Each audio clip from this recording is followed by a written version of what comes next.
What is going on, everybody? Welcome back to the channel. I am your host, Slackerz. Welcome to the Everyone Is Here tournament.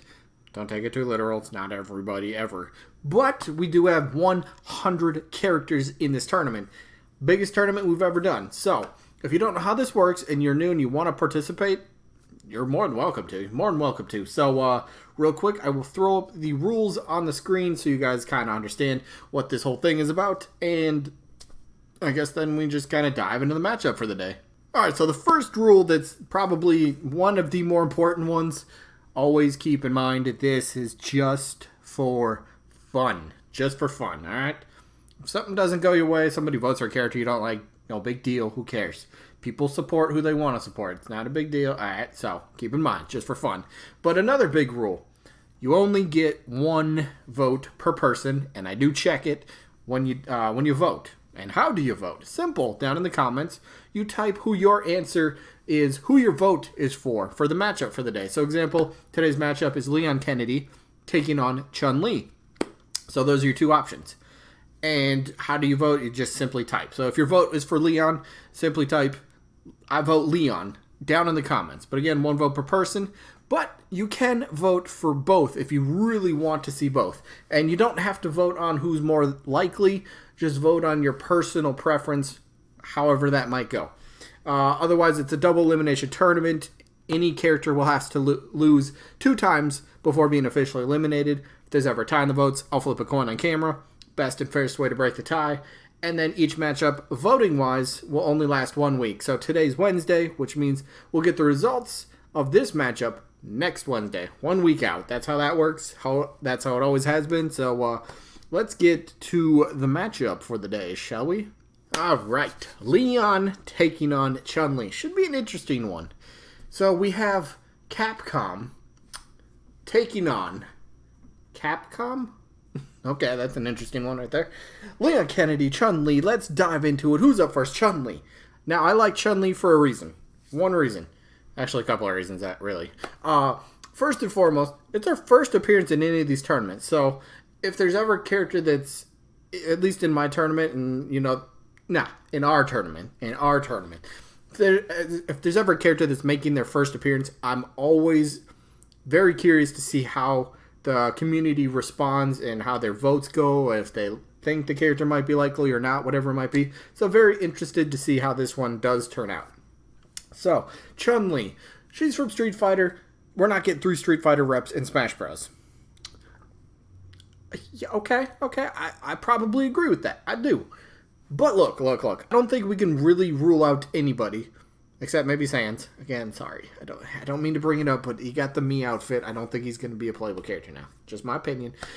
But I really don't think we can rule out, you can't rule out anybody for the most part.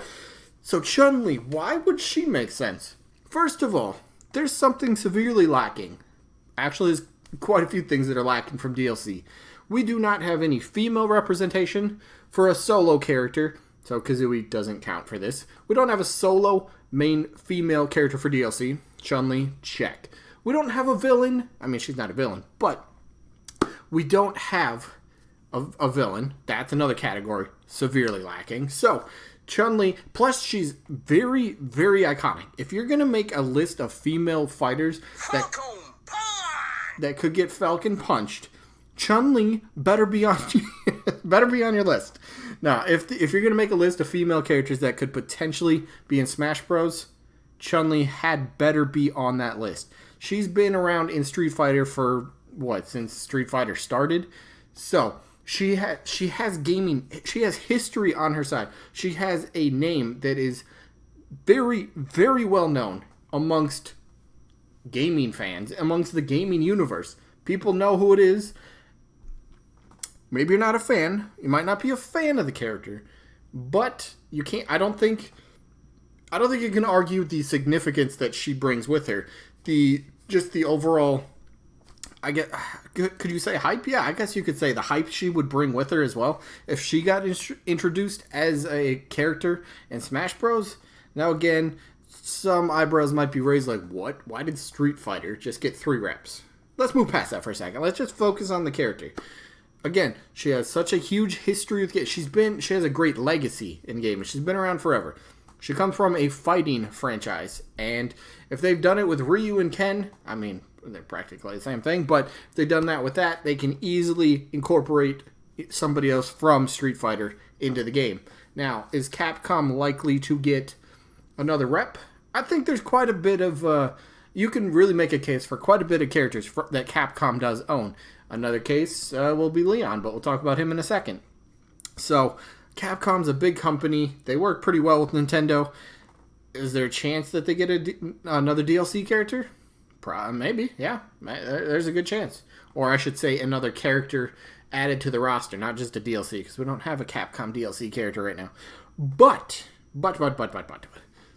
she still makes sense. I really think she probably makes more sense for the next Smash game than she would for DLC, in case they decide to, I don't know, for some reason, if they want to replace Ken and just go somebody completely, a more unique fighting stance, a more unique fighter approach from Street Fighter. That's just an example. I'm not saying remove Ken. I'm nothing against Ken, but as an example. But Chun-Li, if she happened, I wouldn't be surprised, and I actually would like it. I really would. Just in terms of something different, something we don't have yet.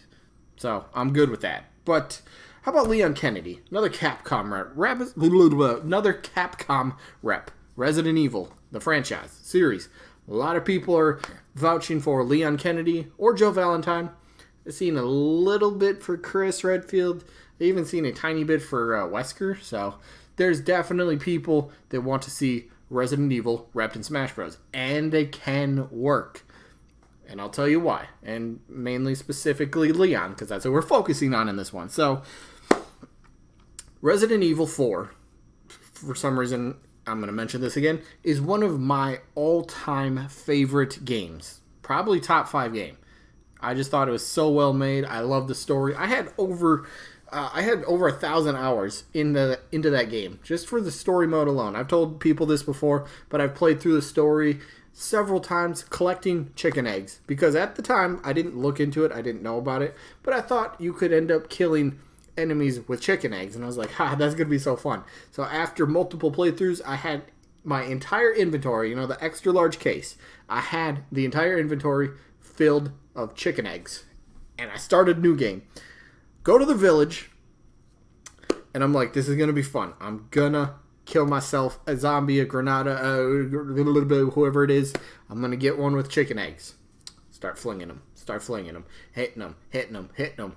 And they just, like, a little bit of, like, I don't even want to call it a stun effect, but they're just kind of like, they get hit with the egg and they kind of, like, stumble just for a couple seconds, and then they come back and attacking. Well, after wasting all of my chicken eggs on one enemy, I come to find out, chicken eggs didn't deal any damage. So, waste of quite a few hours playing through the story. I hated that so much. Still fun, though. Still fun experience. But anyway, let's go moveset-wise. Why Leon specifically could work. Resident Evil, Leon, is not just about guns and explosives. He's got quite a bit of more to his repertoire. Now, of course, there probably would be the likeliness of a handgun or a shotgun or something like that in his moveset. Potentially even frag grenade, maybe. What about a flash grenade? Throw it down. Maybe you could, I don't want to say you're going to blind the opponent, but you could stun the opponent with a flash grenade, which would be pretty interesting. A nice little combo starter move, potentially. I always like the hook shot idea for his up B, his recovery grapple, his recovery move. Shoot it at the stage, clips onto the edge. So similar to, and then you could actually dangle off the side of a ledge, kind of like how Link and Samus can do it. So that'd be kind of interesting. How about a first aid spray?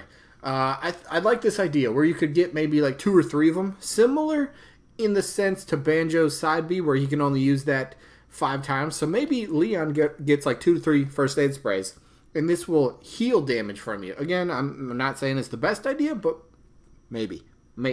So something like that. Plus, Leon is pretty good at grappling, fist fighting, hand-to-hand combat, that sort of stuff. So in Resident Evil 4 specifically, he's got suplexes, He's got roundhouse kicks. He can punch. He can kick. Obviously, some basic stuff. You could do like a little sliding where you kind of like take down the opponent at the feet. So here's like the feet or whatever. And he slides in and just kind of like takes him down. Something like that would be kind of cool to see. There's quite a bit of stuff you can do with Leon that doesn't just need to be about guns. All right, there's quite a bit. Another weapon that I really like from Resident Evil 4 that doesn't get talked about too much, at least I don't see it. It's called the Mind Dart. It's basically he shoots this little little dart, and then it'll beep and it'll detonate after a few seconds. So it's an explosion, but it'd be it's not a controlled explosion, but it'll have a timer on it. So similar to like Mega Man's, is that his side special? The one where he fires the little sticky grenade and it sticks to you, and after a couple seconds, you know, it'll explode. So maybe something similar in effect like that would be kind of cool. You know, if you get it stuck on the opponent, then they got to worry about that. Then they got to shield properly, and then you can catch them off guard and go into something else. Would be pretty awesome. So there's quite a bit of stuff you can really do with Resident Evil that's not just about weapons and explosions, even though I just mentioned quite a few explosions and weapons, but there's still more to it. So why not even throw a chicken egg in there just because? Just for me. That's not going to happen, but why not throw a chicken egg at somebody or even make it a taunt? Who knows? But I like this matchup a lot. Two characters that great legacy in gaming, really do, but for me this one's simple. I like Chun-Li, and eventually I would like to see her on the roster for Smash Bros, but my vote's going Leon. Leon's got this one. Like I said, Resident Evil 4 is one of my all-time favorite games. I grew up with that on the GameCube. I told you, I have over 1,000+ hours, and that was just the GameCube version. I'm not talking about the Wii version that I bought. I'm not talking about the one for the PS4 or my Xbox One. I'm not talking about those versions. I have not bought it on the Switch, though. Have not bought it on the Switch. But, yeah, Leon gets my vote regardless. So let me know who you guys got down in the comments, either Leon or Chun-Li. Very simple. So sneak peek for tomorrow, which should be, yeah, matchup number 4. That's up next. Will be Generation 8 Pokemon. Now, this could, let your imagine go wild with this one. Literally any Generation 8 Pokemon. It could be one of the starters. It could be somebody that's already been announced, like Obstagoon or Zacian or Zamazenta. Or isn't Farfetch supposed to be getting an evolution? Surfetched, maybe that's a thing. You know, whatever. Let your imagination run wild. It could even be a new Galarian form, for all I care. Do you want to see a Generation 8 Pokemon? All right, that's for tomorrow. But the Generation 8 Pokemon will be taking on Ribbon Girl from the ARMS franchise. So, yeah, that's tomorrow. Today's today. Today's coming to an end. But before we do, there's another matchup today in the other tournament. Not going to spoil who's in that one yet. You'll see that it's going to come out in about like 5 hours after this video goes live. So, another matchup from the other tournament. Should be fun. Go vote in that one as well. But this one is coming to an end, so I do hope you guys enjoyed. I look forward to your voting, as always, and hopefully we'll catch you guys on the next one. Peace out, everybody.